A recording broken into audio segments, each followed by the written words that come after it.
All right, good evening and welcome to the Town of Prescott Committee of Adjustment meeting for Thursday, March 17th. The first item on the agenda is to call to order. And then our second item is the election of the chair.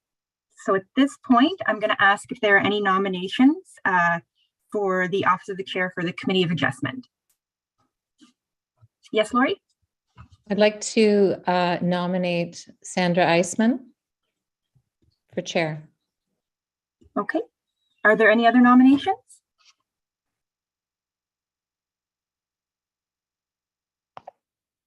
I think, sorry, I'm on my phone.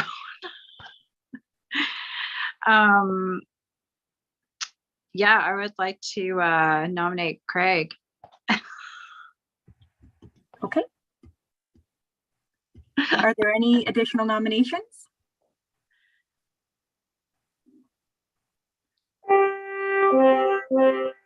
Lindsay, I just assume let Sandra have it. Okay, so at this point, I'm going to call if there's no other nominations. So I've got Sandra Eisman being nominated and Craig Warden.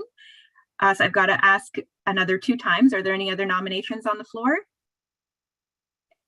Okay, and the third and final call for nominations. Okay, so now I'll go around the committee members and everybody votes. And I guess first I should ask, Craig, are you accepting your nomination being put forward? No, I'd like to see Sandra do it, actually. Okay, Sandra, are you accepting your nomination being put forward? I am. Thank you. Okay, so I'll still go around the table to make sure to see who everyone votes for. Lori? Sandra, okay. Sandra. Craig? Sandra? Okay, Megan? For Sandra. Okay. So Sandra, do you accept this nomination? I do. Does it start today? It does. Let's give it a go. Okay, so I'm going to pass the role of chair on to you. So congratulations, Chair Eisman. And thank you. The floor is yours. All right. Okay. So I am new at this, obviously, as you'll know. So I guess first I would like to thank you all. And next, let us quickly review the minutes and see if we accept the minutes.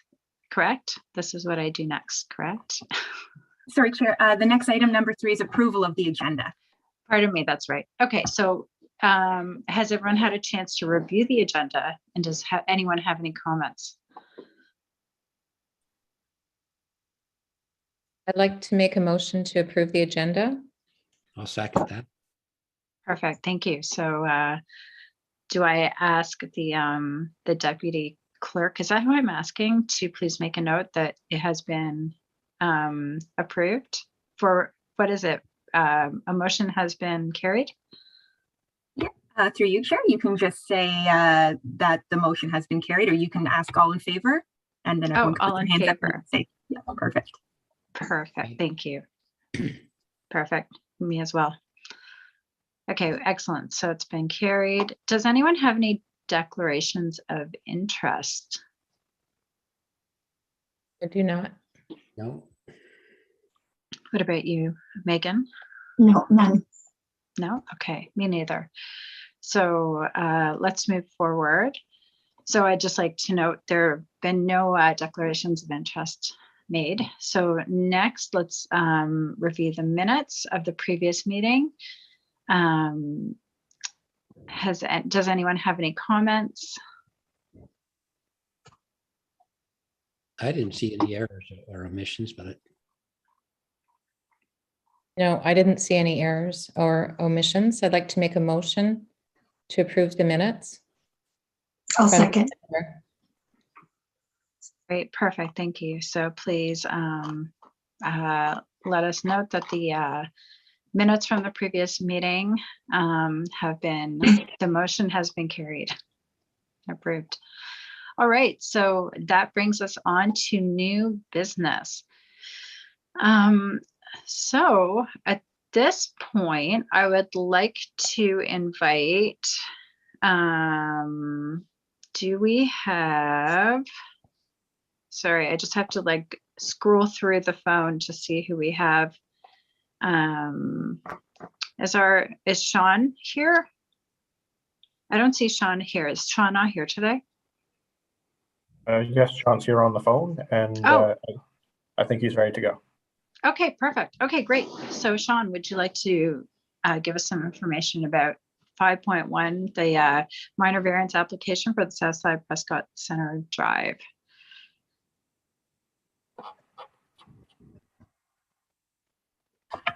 Sorry, Chair, I think maybe you're looking at the minutes. So it's 6.1 is a minor variance application for 220 Park Street West. Oh yeah, I think I'm looking at the yeah, sorry, is that the that was from the previous one, page 223? Sorry, if you're looking at the agenda item 6.1 is staff report 01/2022. It should be on the first page of the agenda still. Yeah. Well, oh, it should. Okay, sorry, I'm on the page 2. Let me just take a look. Oh yes. Okay. I see. Never mind. You're right. I was like on page 2 and it was a little bit confusing. Thank you. Okay. So yeah, so we're going to move on to exactly staff report 01-2022 minor variance application for 220 Park Street West. Okay, Sean, please let us, please inform us more about this.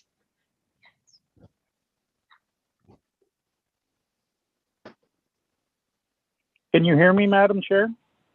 I can, thank you.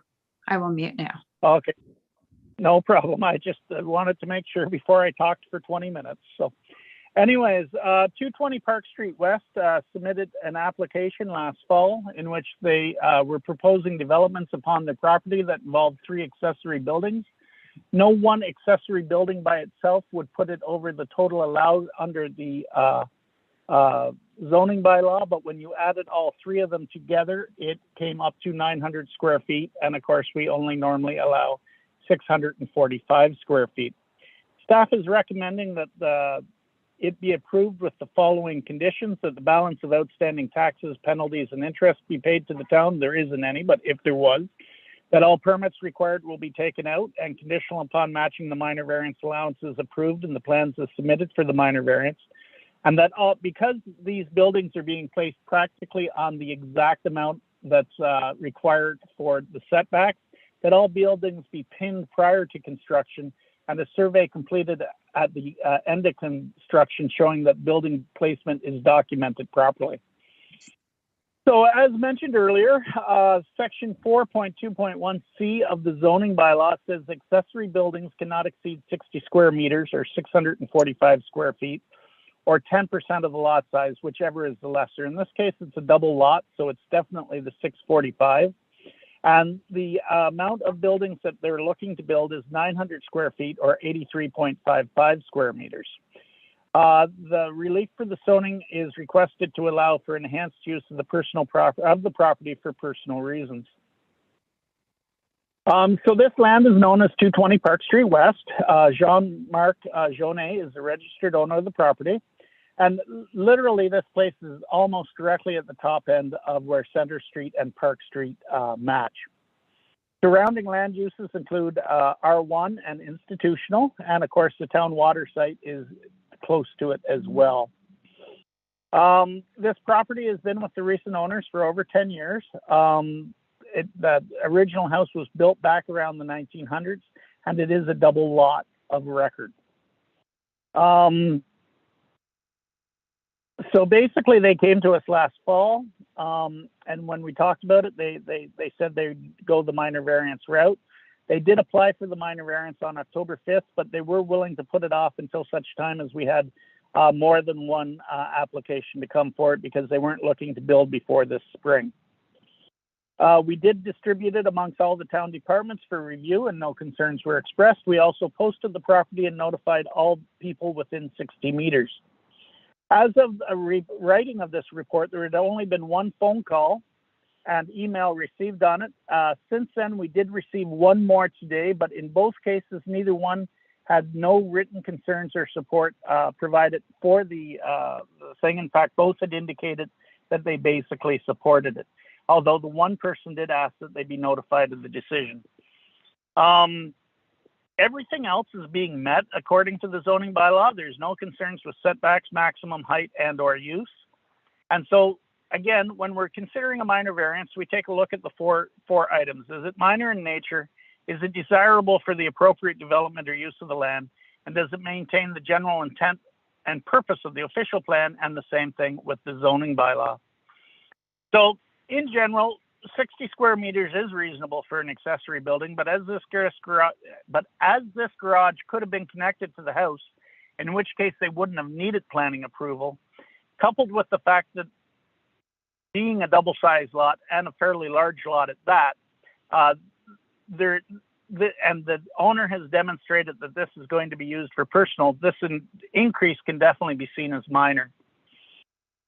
So is it desirable and development for the use of land? Certainly, a resident is allowed to enjoy their property within a residential zone for personal use.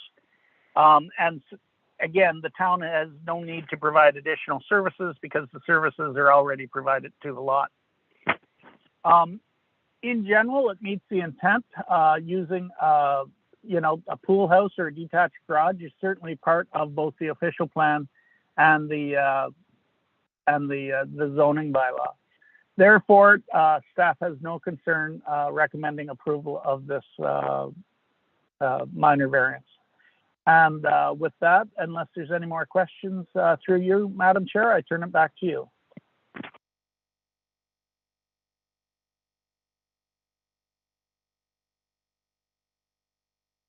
Okay, thanks so much for that, Sean. So at this point, I guess I would first like to invite, do I want to invite the property owners to speak first? Is that who I want to invite, or do I just want to invite the committee to make comments or ask questions? So I believe the property owners are with us this evening. So if they would like to say anything, giving them an opportunity is great. And then having any questions or might be from committee members will be the next step.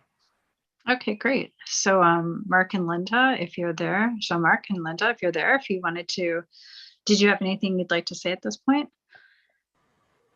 No, I think Sean did a great job. We're just trying to add a pool house, make our backyard sanctuary, basically pool house, gazebo, garage, just to finish our build. We started building 2 years ago, or not building, renovating. And I just really wanted to make the backyard a place to be, just in case we go down into lockdown again.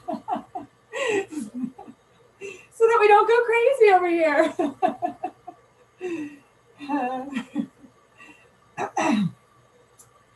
Okay, well, thank you. Did anyone have any question or comments? Shall I come forward with any of my questions or comments first, or shall I open the floor first? Craig, I seem to remember, I can't remember how you used to do it. And do I do it the same? It doesn't matter, but I used to let everybody else and I'd be last, but it doesn't matter, Sandra. I will do that. Okay, Craig, while you're speaking, do you have anything that you'd like to ask or add or comment on? No, I haven't.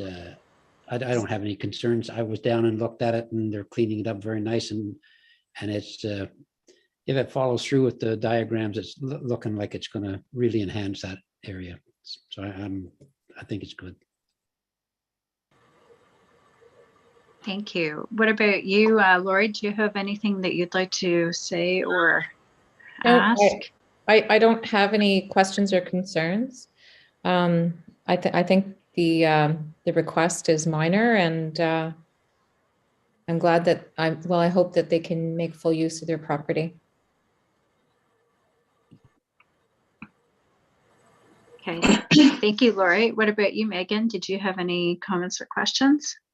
Yeah, I agree. From driving past the property and looking at the aerial view, I think it suits the neighborhood and would really enhance the property, and it's a pretty minor variance. So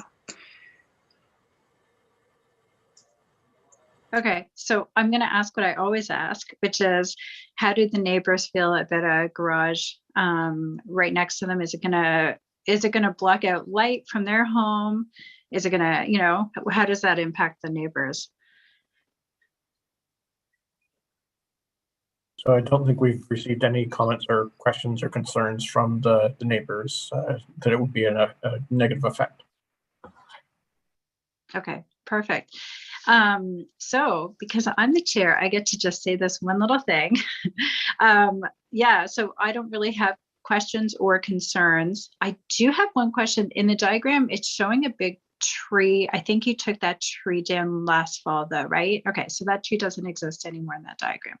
Okay, so we don't have any environmental design guidelines in this town. And it really, I think it's really important that when people build, that they consider especially reflective glass when it comes to birds, because we have, I don't know if people know this, but 1 billion birds die in North America alone from collision with glass.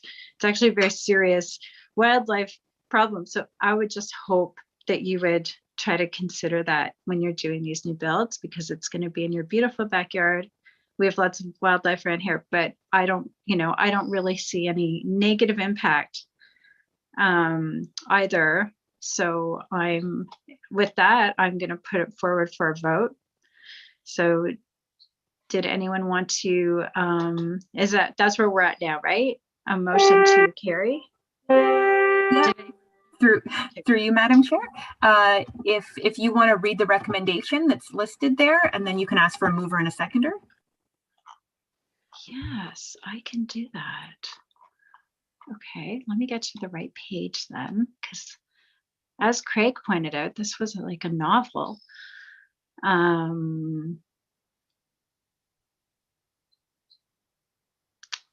Okay, wait, so where am I reading? I'm on page 7. Is it back before that? It's page 1. Recommendation, page 4 of the giant document, that the recommendation, you said that one? It's on page 1, and it would also be on page 4 of the agenda, yes. So I just read the recommendation that the Committee of Adjustment receive the staff planning report on file number MV 2021-04 and approve the minor variance requested with the following conditions. 1, the balance, if any, of any outstanding taxes, including penalties and interest, shall be paid in the town of Prescott. 2, that all permits required will be taken out and conditional upon matching the minor variance allowances approved and plans as submitted for the minor variance. 3, that all buildings be pinned prior to construction and a survey completed with building placement documented. So who would like to carry, right? Thank you. I'd like to make a motion to approve the recommendation for a minor variance for 220 Park Street West. And I second Laurie's motion. Okay, great. So is everyone in favor then? Yes. Aye. Aye. Yeah, we have a unanimous vote. There you go, Linda. Enjoy your backyard.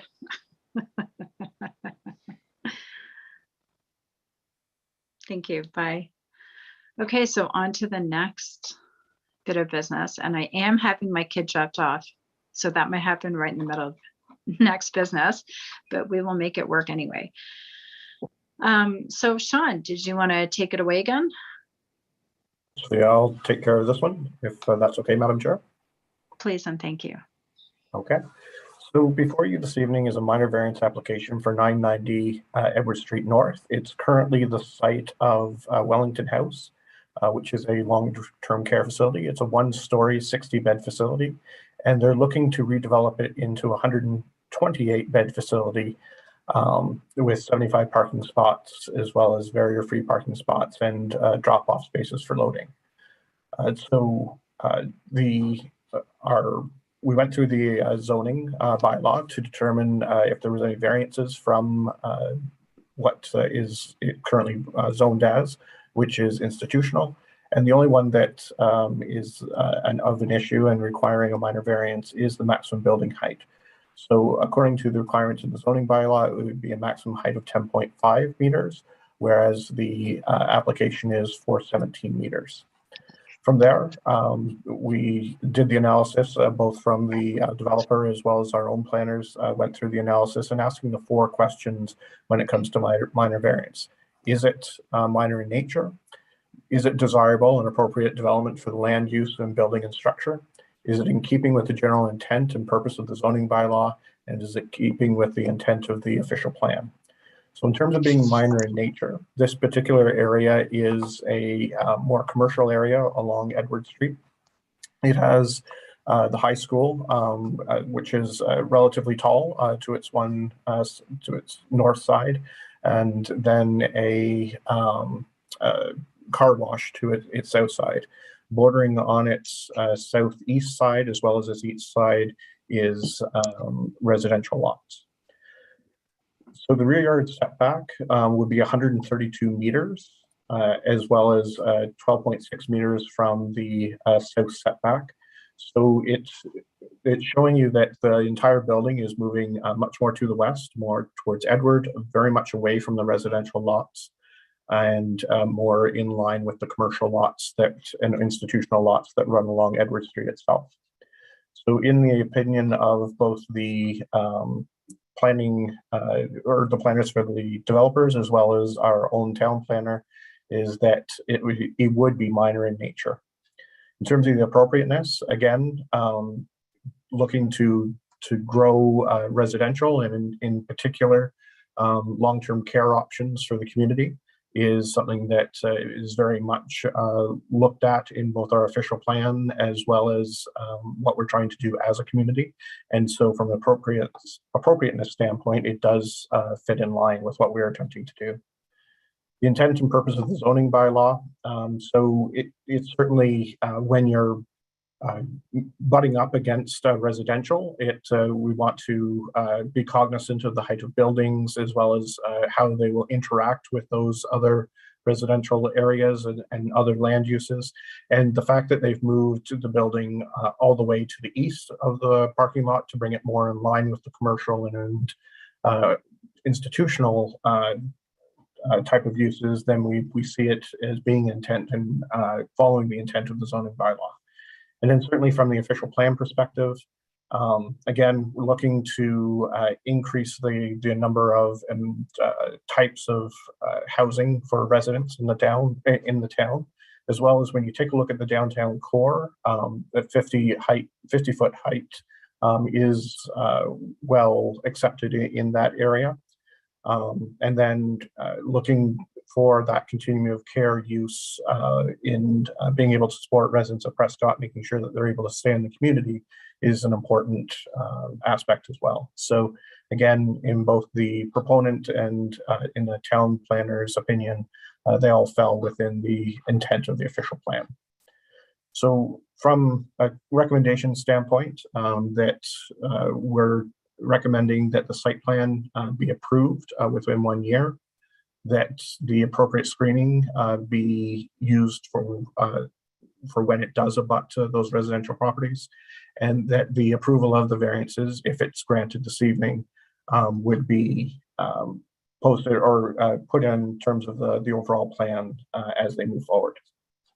And so that's the report as it's presented this evening. And I believe we do have guests from the proponent that are able to speak to the application as well. And we do have a representative from our own planners if there's any particular technical questions. Thank you.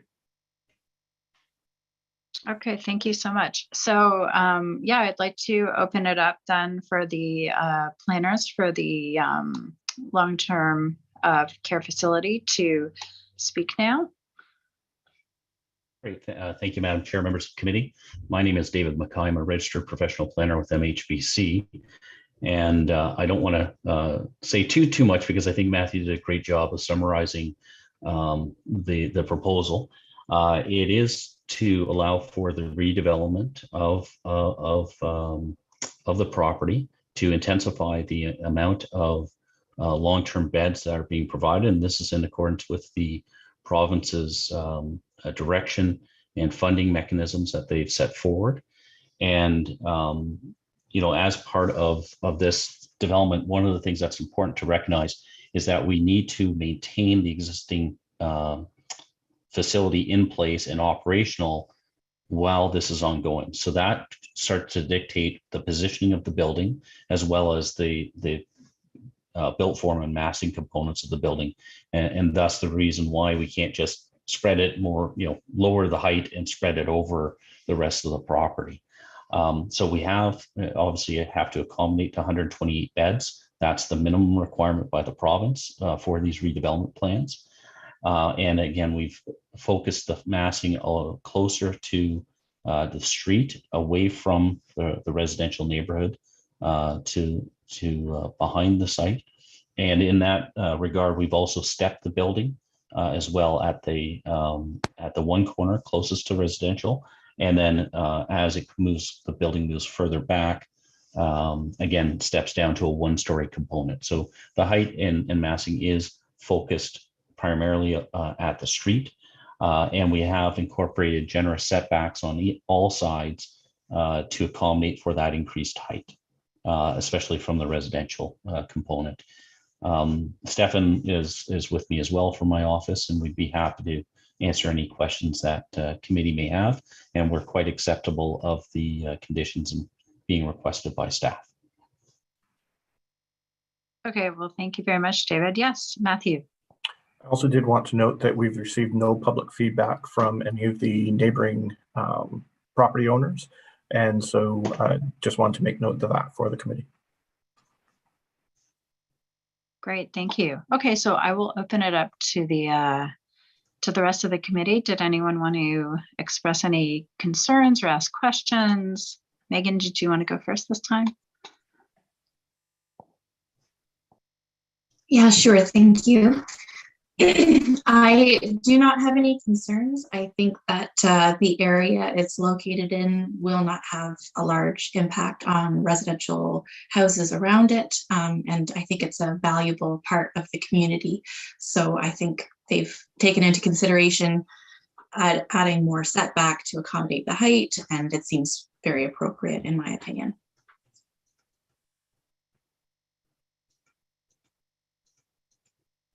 Great, thank you. Lori, did you want to go next? Yeah, thank you. Yeah, so I'm very happy to hear that that the town is, or that the Wellington House, I should say, is hoping to and wanting to expand their facility. I think it's important, and especially given what we've been through the past 2.5 years. Clearly, there's been some highlights on the need for long-term care. So I just have a few questions. Where will the parking be in the meantime while the construction is happening? So we're working through you, Madam Chair, we're working through a construction management plan with staff. The existing parking area will be reduced, but will be sufficient for our client's view for visitors and the staff. And we have to separate out the construction traffic with the tenant and visitor parking and transportation components. So there will be a bit of overlap while that happens, but we believe it's more than sufficient to accommodate the needs of the current residents and visitors and the staff of the facility. So we'll basically remain in place at the front of the current building, but slightly reduced. Okay. The other question I had, so I'm very happy to see the landscape towards the back of the property. Is there any specifications? I know it said hedges and plantings and that sort of thing. What about trees? I mean, I know that has nothing to do with this, but it's just a comment that I have and a question. In terms of new plantings, Yes. Let me just pulling up our plans. I'd have to go back to take a look at the details, but obviously we will be providing a protection of the existing trees that are on site, as well as new plantings. I don't have those exact plans here with me right now, but we will be providing for perimeter landscaping and whatnot on the site. Right. Yeah, it looks like a beautiful building. And so the 75 parking spots, is that like the minimum requirement, or? I don't remember what for the new facility? Yeah, for the new facility, yeah. Okay. Just pull. Sorry, I'm going through a series of the architectural plans, just looking for the statistics. There we go. So in terms of,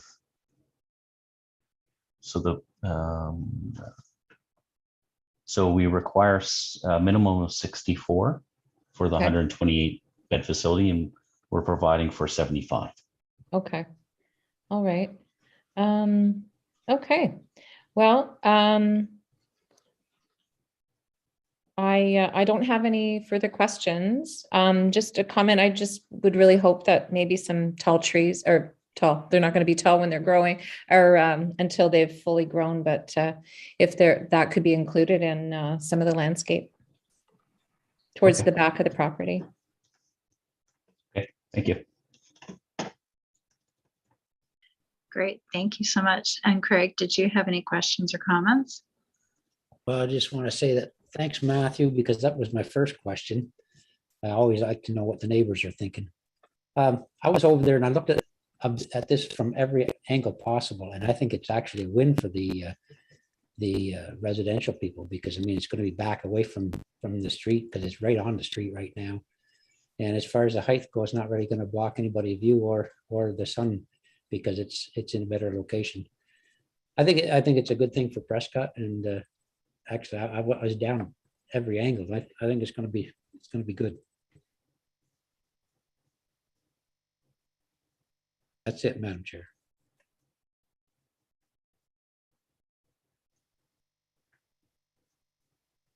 Hi, sorry about that. My kid is just walking through the door now. Thank you. Attica, go lock behind her. Sorry. Okay, yeah, thank you, Craig. So yeah, so to that end, I think I just had a couple of follow-up questions in the same vein as Lori.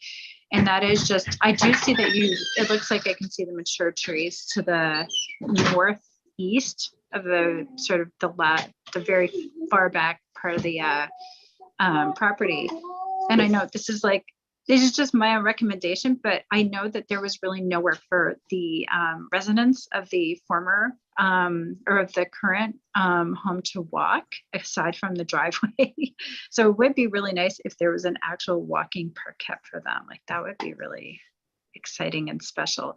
But I also think that this is a really important development, because I mean, there are just so many people trying to get into the homes around here, and there are just not enough beds or capacity. And we all know that the population is going to only increase for that age group.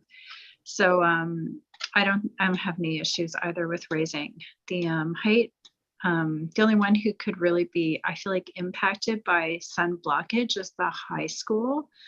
And I don't think it's going to be that much of a problem, because there is enough, I think, of a setback, or there's enough space between the two buildings.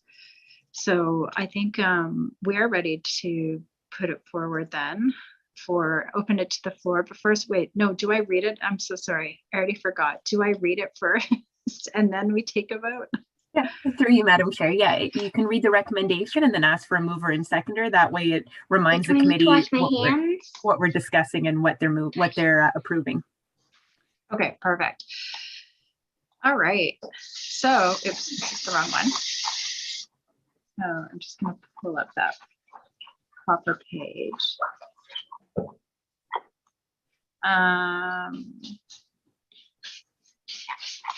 Here we go. Okay, so regarding the minor variance application for 990 Edward Street North, the recommendation is that the Committee of Adjustment approve the minor variance MV 2022-01 for 990 Edward Street North with the following conditions. 1, the balance, if any, of any outstanding taxes, including penalties and interest, shall be paid to the town of Prescott. 2, that the site plan approval is obtained within 1 year. 3, the appropriate screening features be provided where the site abuts a residential use to the satisfaction of the town. And 4, the approval of the variances is granted and fixed to the general size, location, extent, and design of the proposed development as shown on the site plan attached to the application. So does anyone want to put forward the motion? Is that what we say? Okay, great. And did anyone want to second that? I will second. Great. So please note, Megan has seconded Craig's motion to move. So let's open it to vote then. All in favor? Aye. Aye. Aye. Aye. So please note that everyone has supported this.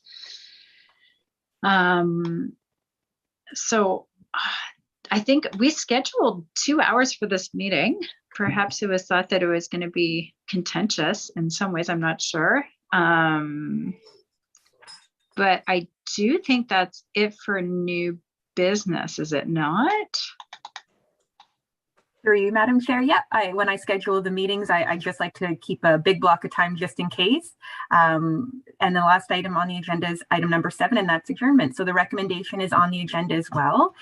So if you'd like to read that agenda and ask for a mover and a seconder, and I can record the time, and that would be it. Madam Chair, before we move forward, may I say something? Absolutely. Okay. A while back, I read that Ralph Street had died, and he was on our committee for quite a few years. And I just wanted to make mention of that. He served with us for a long time. And I just wanted to say that. Thank you. Thank you for mentioning that. Yeah, I'm sorry to hear that he's died. He was an important part of the community. So thanks for bringing that forward. Okay, so so I'm sorry, Deputy Clerk, I'm so sorry, I'm forgetting, Lindsay, what your title is, but can you please remind me of what am I doing? I'm rereading the recommendations, or I'm just adjourning? Recommendation that the Committee of Adjustment adjourns. Yep, Madam Chair, that's perfect. Okay, at this time of 5:45 on March 17th. Do I have any movers? So moved. Thank you, Craig. Does anyone want a second? Amanda, who just got in. Me? Oh, is that? Oh, hi, Daniel. I'm the new chair. Welcome. Thank you. You're just in time to vote. It all got passed, in case you were wondering. Oh, good thing I read. Yeah, so, okay, well, sorry, we had a seconder, right? So we're ready to adjourn. Thank you, everyone, for your service, and to, it's nice to note that there have been members in the past that have served as well and provided this foundation for our community. So thanks, everyone. Have a lovely evening.